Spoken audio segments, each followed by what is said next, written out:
Muita gente pergunta: meu pastor diz uma coisa, o padre diz outra.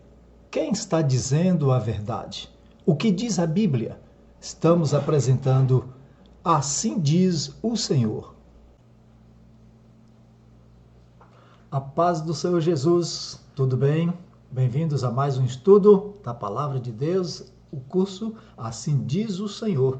São respostas bíblicas para suas dúvidas. Então, não tenha medo, não tenha vergonha, basta perguntar. E vamos procurar nas Escrituras Sagradas a resposta para essas questões que incomodam sua alma, ok?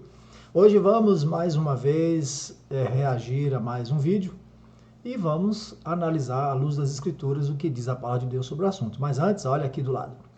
Você está vendo aqui do lado de colado, do lado de cá.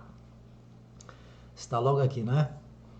Te incomodando, é para te lembrar que você deve se inscrever no canal se você ainda não é inscrito, ativar as recomendações aqui, o sininho e comente, divulgue, tá bom? Conto com você.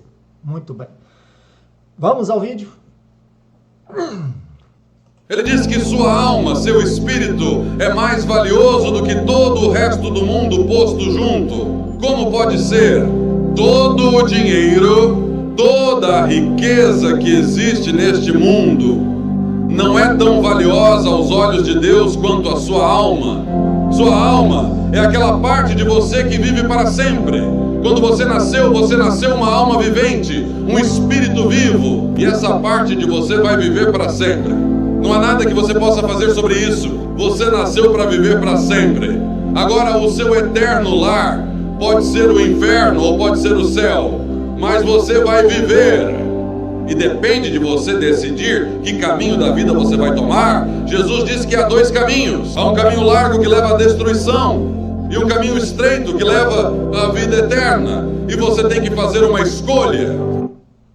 Muito bem, esse é o pastor Billy Graham. E ele faz essa pregação maravilhosa, convencendo-nos de que precisamos realmente tomar uma decisão ao lado de Jesus se quisermos ter vida e vida eterna. Mas há algumas situações aqui que precisamos comentar, tá certo? Primeiro, como é que foi feito o homem? Ele tem uma alma, e essa alma é imortal. Essa alma sai dele quando ele morre. Essa alma vai para o céu, vai para o inferno. Para onde vai a alma quando a pessoa morre? Será que ela volta, se incorpora em outro ser racional ou irracional?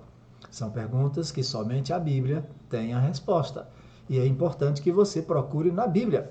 Tudo bem?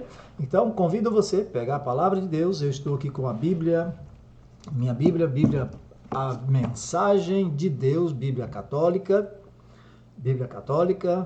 Editora Santuário, Edições Loyola, e também tenho a Bíblia das Assembleias de Deus, Bíblia de Estudo Pentecostal, Almeida Revista e Corrigida, que é para nós estudarmos aqui esse tema tão importante, ok? Venha comigo. A alma e espírito são imortais, que diz a palavra de Deus. Alma e espírito são imortais.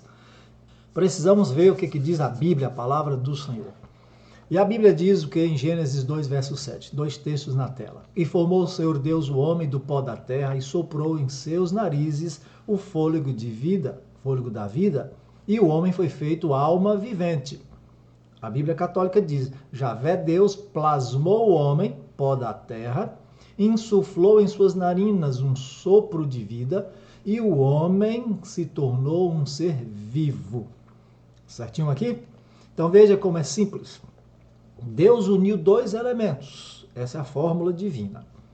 Uniu pó da terra, para formar o corpo do homem, mais o fôlego de vida, que é o espírito, ou respiração, ou ar, ou vento, porque foi soprado, e esse fôlego de vida é o que dá vida. Então a junção desses dois elementos é que trouxeram à existência o homem, a humanidade, o ser vivente, que é a alma. A alma é uma pessoa viva. Então, para você entender isso, quero bater bastante nessa tecla. O Novo Testamento não é contrário ao Antigo Testamento. É a mesma palavra de Deus e não se contradiz. A mesma revelação. 1 Coríntios 15, 45, o apóstolo Paulo diz que o primeiro homem, Adão, foi feito alma vivente. Então o homem, ele é uma alma, não foi posta uma alma dentro dele. Para você entender, a luz elétrica é o resultado da união de dois elementos. Energia elétrica ou corrente elétrica, mais a lâmpada. E aí nós temos dessa união a brilhante luz. Certinho? A mistura, por exemplo, de tinta azul com tinta amarela resulta na cor verde. O verde não tem verde. O verde é verde. Veja só, que são elementos que não existiam primariamente, mas passaram a existir como resultado da união de dois outros elementos. Então, analise. A corrente elétrica sozinha, ela não ilumina. A luz é o resultado da união normal da energia ou corrente elétrica com a lâmpada.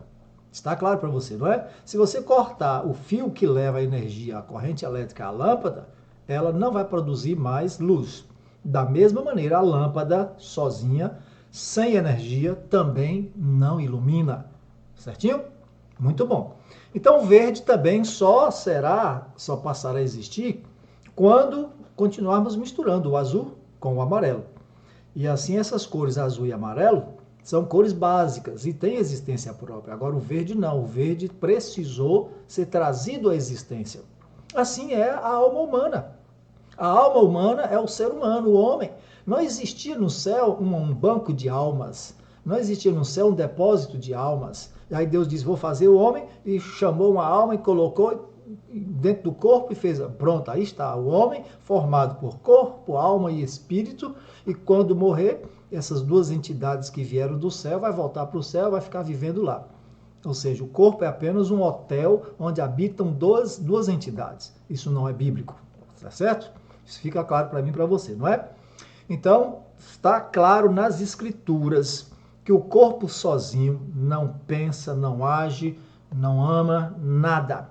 É necessário a presença do espírito, do fôlego, para formar esse ser pensante, essa alma pensante, esse ser vivo, que a Bíblia chama de alma e que nós precisamos compreender do jeito que diz a Bíblia.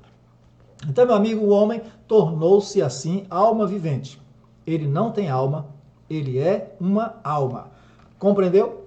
Sendo então a alma uma pessoa viva, fica fácil entender expressões bíblicas, como por exemplo, minha alma tem sede de Deus. Salmo 42, verso 2. O que significa isso? Que eu tenho sede. Porque a alma aí é uma pessoa, minha primeira pessoa sou eu. Minha alma anela e desfalece pelos templos, tabernáculos, santuários de Deus. Salmo 84, verso 2. De novo, sou eu que tem sede, que anela, que deseja, que anseia e desfalece. Disse Deus em Lucas 12, verso 20, louco, esta noite pedirão a tua alma. O que está dizendo? Esta noite você vai morrer. Está vendo? Vai deixar de existir. Lucas 12, 19, direi a minha alma, tens em depósito muitos bens, come e bebe. Significa eu, tu, vós, eles, nós, eles, todos que tivermos algum bem que possa ser utilizado para o nosso prazer, está dizendo aí, você vai usar. Então, a pergunta é, sua alma vive separada de você? Claro que não, porque a alma é o ser total, o ser completo, de forma holística, integral, é disso que a Bíblia está falando. Então, o homem foi criado dessa maneira completa, perfeita, chamado alma. Ele não tem uma alma, ele é uma alma. Fica claro? Muito bem. Então, continuemos com a Bíblia. Animais têm alma? Gênesis 7, verso 21 a 23, vou ler até o 22. E expirou toda a carne que se movia sobre a terra, tanto de ave como de gado e de fera e de todo réptil que se roja sobre a terra, e todo homem e tudo que tinha fôlego de espírito de vida em seus narizes, tudo o que havia no seco morreu. O dilúvio mostrou aqui então a destruição de tudo aquilo que respira. Então aves, peixes, homens e animais, todos têm o mesmo fôlego de vida. Todos foram dotados por Deus do seu fôlego de vida e, portanto, todos respiram e todos podem morrer. Certinho? Isso é espírito, isso é alma. Apocalipse 16, 3 também diz a palavra, E o segundo anjo derramou a sua salva no mar, que se tornou em sangue como de um morto, e morreu no mar toda alma vivente. Apocalipse 16:3. Todo ser vivo, tudo aquilo que estava no mar, que respirava, morreu. Não tudo que tem fôlego de vida, ou seja, aquilo que é alma vivente, aquilo que respira, morre. Eclesiastes 3:19-20. Porque o que sucede aos filhos dos homens, isso também sucede aos animais. A mesma coisa lhes sucede. Como morre um, assim morre o outro. Todos têm o mesmo fôlego. E a vantagem dos homens sobre os animais não é nenhuma, porque todos são vaidade. Todos vão para o mesmo lugar. Todos são pó e ao pó tornarão. Fica claro? Então, homens, animais, todos que respiram têm a mesma alma, têm o mesmo fôlego de vida. Todos são alma, todos são seres vivos, criados por Deus, e para viver tem que estar ligado à fonte da vida, que é Deus, que é Jesus. Tá certo? Então fica muito claro que no tocante ao fôlego de vida, Salmo 150, versículo 6, vamos lá, diz o texto sagrado: todo ser que respira, louve ao Senhor. É assim que está na sua Bíblia? Confere aí. Confere. Diz a palavra de Deus: tudo quanto tem fôlego, louve ao Senhor. Louvai ao Senhor. Tudo quanto tem fôlego. Falando especialmente dos animais, dos seres humanos especialmente. Porque porque estão vivos. Podem louvar a Deus. Eclesiastes 12, versículo 7, vai nos ensinar uma outra maravilhosa verdade. Que é o que? Diz a palavra: e o pó volte à terra como era, e o espírito volte a Deus que o deu. O que acontece aqui? Fôlego de vida e espírito de vida é a mesma coisa. É aquilo que Deus soprou no homem quando o homem foi feito. Na morte acontece o contrário. O pó volta ao pó, o fôlego de vida volta para Deus, o espírito volta para Deus. Não volta uma entidade viva, não volta um fantasminha, não volta ninguém com consciência para viver no céu ou em algum outro lugar. Então não sobrevivem espírito e alma na morte. Na morte a vida se desfaz, ela volta à não existência. Separam-se os elementos que compõem a vida, corpo e espírito, e que sem os quais não existe essa entidade consciente e viva chamada de alma, que é o ser humano. Então, na morte, o espírito volta para Deus. O espírito não é uma entidade consciente, não é um outro ser que saiu do corpo junto com a alma, porque isso é uma confusão. Você precisa entender para compreender melhor o que diz a palavra do Senhor. Então, o que é esse fôlego de vida de acordo com a Bíblia? E não de acordo com a filosofia, não de acordo com os ensinamentos humanos. Porque essa filosofia, esse conceito de que a alma é imortal, de que a alma volta para Deus, o espírito volta para Deus e são imortais, viverão para sempre, ou no céu ou no inferno, isso não é bíblico, isso vem da filosofia grega. E penetrou no judaísmo e através de um judeu lá de Alexandria, Filo, e também dos cristãos de Alexandria, como Clemente, Orígenes, essas ideias filosóficas do paganismo grego sobre alma veio para o cristianismo. E aí que acontece? A igreja tomou conta disso. Mas não é bíblico. Estamos com a Bíblia, sim ou não? Vamos lá? Comente você. O que acontece então? Como é chamado então fôlego de vida de acordo com a Bíblia, com os escritores bíblicos, e não de acordo com a filosofia grega? Jó, por exemplo, chama fôlego de vida de alento e sopro. Está em Jó 27, Jó 27, verso 3. Enquanto em mim houver alento e o sopro de Deus no meu nariz. Jó 27, verso 3. Jó chama o fôlego de vida de alento e sopro. Jó 14, verso 10 a 12. Vamos ler o texto, conferindo, tá? Porque a gente comete erros aqui na leitura dos textos e fica confuso. Jó 14, verso 10 a 12, diz o texto: mas morto o homem é consumido, sim, rendendo o homem o espírito, então onde está? Como as águas se retiram do mar e o rio se esgota e fica seco, assim o homem se deita e não se levanta, até que não haja mais céus, não acordará, nem se erguerá de seu sono. Fica claro que, de acordo com a Bíblia, espírito é alento, é sopro, é espírito, é respiração. Davi chama fôlego de vida de quê? Davi chama de respiração. Salmo 104, versículo 29. 104, versículo 29. Escondes o teu rosto e ficam perturbados. Se lhes tiras a respiração, morrem e voltam ao próprio pó. Fôlego de vida, espírito, respiração, é espírito. Salmo 146, verso 4. Vamos ao texto sagrado. Sai-lhes o espírito e eles tornam para a sua terra. Naquele mesmo dia perecem os seus pensamentos. Tirou o espírito, volta para o pó. Acabou? É isso. Salomão chama fôlego de vida de fôlego. Eclesiastes 3, verso 19. Texto na mão.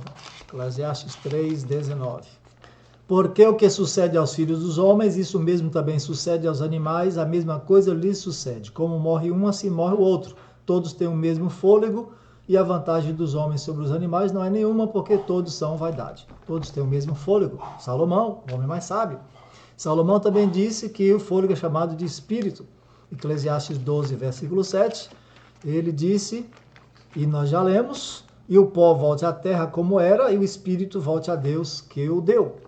Moisés, por sua vez, em Êxodo 15, versículo 8, vamos ver, 15, verso 8, e com o sopro dos teus narizes amontoaram-se as águas, as correntes pararam como o montão, os abismos coalharam-se no coração do mar. Moisés chama fôlego de vida de sopro, Gênesis 7, 22, Moisés, ainda essa autoridade da Bíblia e não da filosofia, vai dizer o que sobre fôlego de vida? 7, verso 22, diz a palavra: tudo que tinha fôlego de espírito de vida em seus narizes, tudo que havia no seco, morreu. No Novo Testamento, Tiago, capítulo 4, versículo 14, diz a Bíblia: digo-vos que não sabeis o que acontecerá amanhã, porque que é a vossa vida? É um vapor que aparece por um pouco e depois se desvanece. Vapor. A vida é apenas um vapor. Então, meus amigos, fôlego de vida ou espírito não é uma forma espiritual onde está a consciência, como são ensinados pelos evangélicos, pela teologia filosófica grega e não bíblica. Na verdade, é a própria centelha de vida, aquilo que dá vida ao corpo é que é chamado de fôlego de vida. E isso desaparece na morte. No último suspiro, o fôlego de vida retorna para Deus. Não uma pessoa consciente, não um ser consciente. Então, expressões corriqueiras usadas para suavizar, que a gente costuma utilizar. Quando se fala da última morada, é do cemitério. Alguém morreu. Abotoar o paletó, bater a caçuleta, chegar a hora de alguém, dar o peido do mestre, dar o último suspiro, entregar a alma ao Criador, dormir o sono eterno, estar com os pés para a cova, estar nas malvas, ir desta para melhor, ir para fazer tijolos, ir para a companhia dos pés juntos, ir para a terra da verdade, ir para o jardim das tabuletas ou perder alguém. Tudo são expressões que utilizamos para se referir à morte. Então, quer dizer que morreu, acabou? Não. A esperança está na ressurreição, por meio de Jesus, na sua vinda. Porque o Senhor Jesus garante que todo aquele que crer nele, por isso, a urgência de se tomar uma decisão, entregar a vida a Jesus, para que ele possa trazer você de volta à existência. Porque você entrou para a não existência quando morre. Fica apenas na memória de Deus aqueles que morreram e entregaram sua vida nas mãos dele, sob os cuidados dele. Assim como o ladrão na cruz: Senhor, lembra de mim quando vieres no teu reino. Ele espera, quando Jesus voltar, ele espera viver para sempre na presença do Senhor. Tá certo? Então, essas são as verdades da palavra de Deus. Agora dizer, fulano morreu e virou estrelinha, morreu e foi para o céu, foi para o inferno, foi para o purgatório, morreu e mandou mensagens psicografadas lá no centro, Tudo isso é mentira que ilude apenas aqueles que não pesquisam as Escrituras. Mas agora você sabe. E a grande decisão, céu, vida eterna, somente quando você aceita Jesus e espera Ele voltar para a ressurreição. Sua alma não vai para o inferno viver eternamente queimando. Seu espírito não vai para o inferno viver eternamente queimando. Tudo isso não está na Bíblia, e o que está na Bíblia é simples. Você é uma alma que precisa ser salva, que precisa voltar para os braços de Jesus, porque Ele é o Deus único e Salvador, que salvará você da morte eterna, e você então estará salvo eternamente, somente quando Jesus voltar, a partir de hoje, quando você entrega a sua vida a Jesus. Diga amém. Aceitou a Cristo como seu Salvador? Amém. Glórias a Deus. Até o próximo estudo. Não se esqueça de se inscrever, comente, pergunte, para a gente possa tirar suas dúvidas, ok? Aquele abraço, até o próximo estudo.